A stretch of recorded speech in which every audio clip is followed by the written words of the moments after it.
Covid టైంలో అలాగే ఈ ప్రకృతి వైపరీత్యాలు ఈ మధ్య అంటే గత ఒక ఈ 5 ఏళ్లుగా ఓ 2, 3 తుఫాన్లొచ్చాయి. చాలా పెద్ద పెద్ద తుఫాన్లు. కొంతమంది ఆ తుఫాన్ ప్రాంతాలకు చెందిన వాళ్ళు కూడా ఉండుంటారు ఇక్కడ వాలంటీర్లలో. ఈ ప్రకృతి వైపరీత్యాలొచ్చినప్పుడు మీరు ఎలాంటి సేవలందించారండి? అంటే ఒక పక్కన గాలి, వాన, వరద, నీరు వీటన్నిటిని అధిగమించి మీరు ఇంటింటికెళ్ళి వాళ్ళకి సేవలన్నది ఎట్లా అందజేశారు? How was it possible? నా పేరు శాంతకుమారి. నేను బాపట్ల జిల్లా నుంచి వచ్చాను మేడం. మాది సూర్యలంక సముద్ర తీరం మేడం.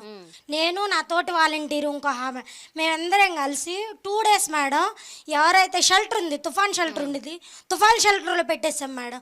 తుఫాన్ దాటికి ఈ ప్రజలందరినీ తుఫాన్ షెల్టర్లో పెట్టేసి వాళ్ళకి నిత్యావసరాలు మా ఎమ్మెల్యే గారి సహకారంతో, కోన రఘుపతి గారి సహకారంతో వాళ్ళకి మంచి సేవ చేయడం. అదేవిధంగా సీఎం జగన్ గారు ఏం చెప్పారంటే 72 గంటలు ఏ ప్రాబ్లం అయినా సాల్వ్ అవ్వాలి. అది ఈ సచివాలయ వ్యవస్థ వచ్చిన తర్వాత తీసుకున్న మొదటిది అనమాట.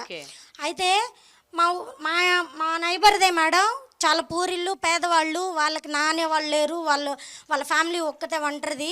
అయితే వాళ్ళు కూలి పని చేసుకుని బతికే వాళ్ళు, వాళ్ళ ఇల్లు కూలిపోయింది మేడం. 2 చిన్నపిల్లల వాళ్ళు. ఆ టైంలో నైట్ టైంలో కూడా వచ్చేవాళ్ళు ఎవరు లేరు మేడం. ఉన్నది నేను. నా దగ్గరకు వచ్చారు మేడం.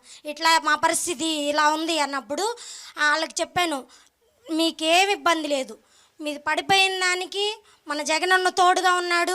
అదేవిధంగా మన స్థానిక ఎమ్మెల్యే గారు మనకు అందుబాటులో ఉన్నారు.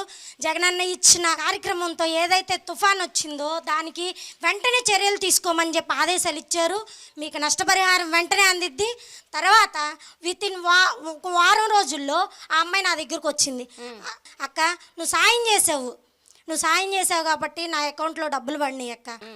ఇంత తొందరగా రెస్పాండ్ అయ్యే సీఎం గారిని అయితే మేడం, నాకు 33 సంవత్సరాలు మేడం. ఇప్పటికి నేను 2 టైమ్స్ ఓటేసా మేడం. ఇంతవరకు ఒకప్పుడు రాజన్నను చూశాను మేడం.